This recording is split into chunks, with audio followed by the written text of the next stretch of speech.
On this video, I'm going to talk about 5 things that I wish I knew before I started boxing. And if I knew these things, I would have had way more success. The first thing is, everyone gets scared. Yes, being afraid not only to fight, but to spar is a common thing. After all, you're about to get in the ring and someone's going to punch you in the face. Why would you not be afraid?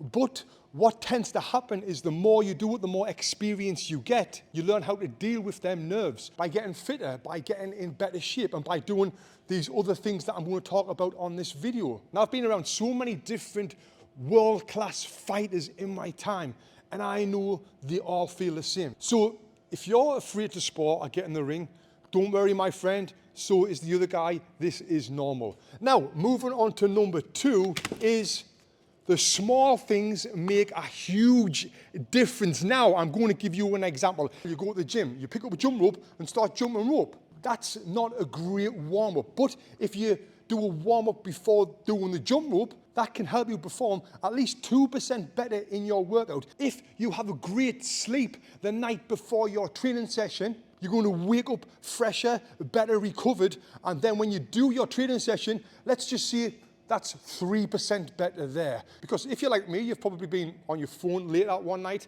and then you end up getting like 4 or 5 hours sleep. And then the next day when you go training, you're wrecked. And this is because you never had a good quality sleep. Another one is if you're eating crap before your training session, you're going to underperform in that session. Rather than having an apple 45 minutes before your session, what I used to do, and that helped give me the energy that I needed for that session. So let's just say that's another 2% better that you're going to perform now in your session. And I've got another one for you, which people will probably disagree with.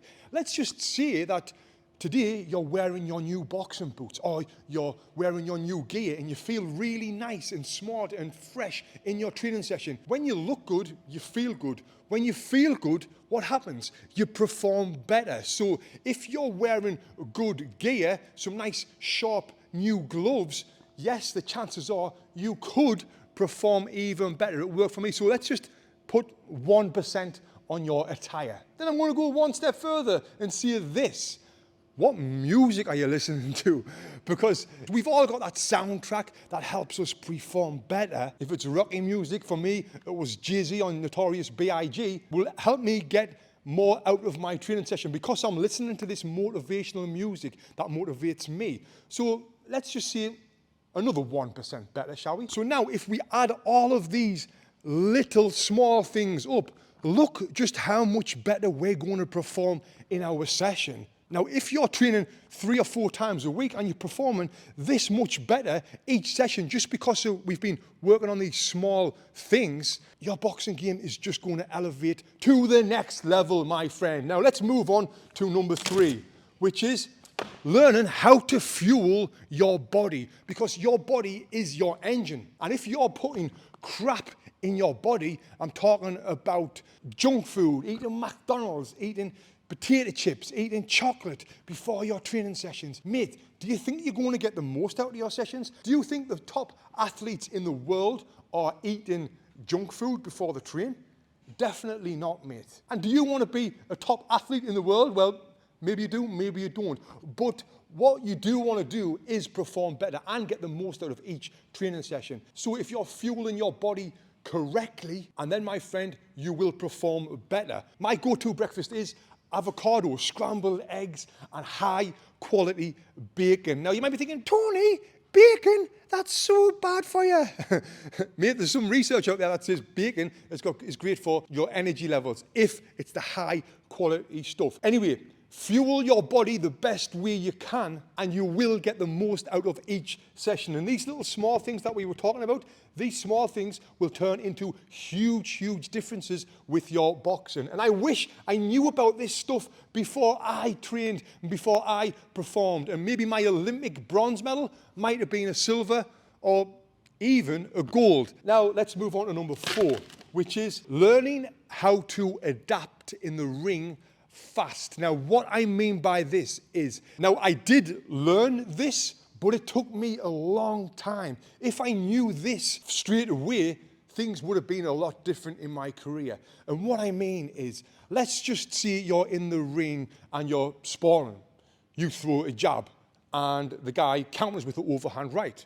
What I used to think was just, oh, I've got a bad jab, I'm not very good at throwing the jab. Instead of thinking about why did he actually counter my jab with the overhand right? Was my jab too slow?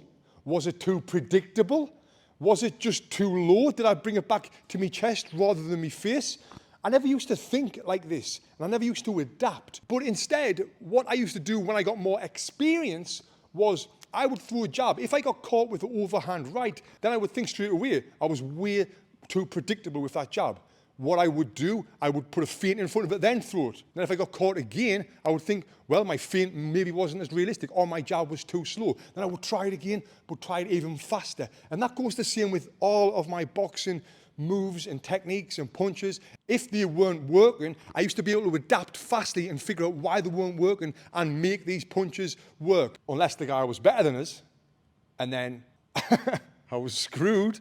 Now moving on to number 5, which is the most important, which coaches don't seem to teach this for some reason, but I teach it because I'm your online coach. Okay, moving on to number 5. Now, this one might seem simple. This one might seem obvious, but coaches are not teaching this the way I'm about to teach it right now. Are you ready for this?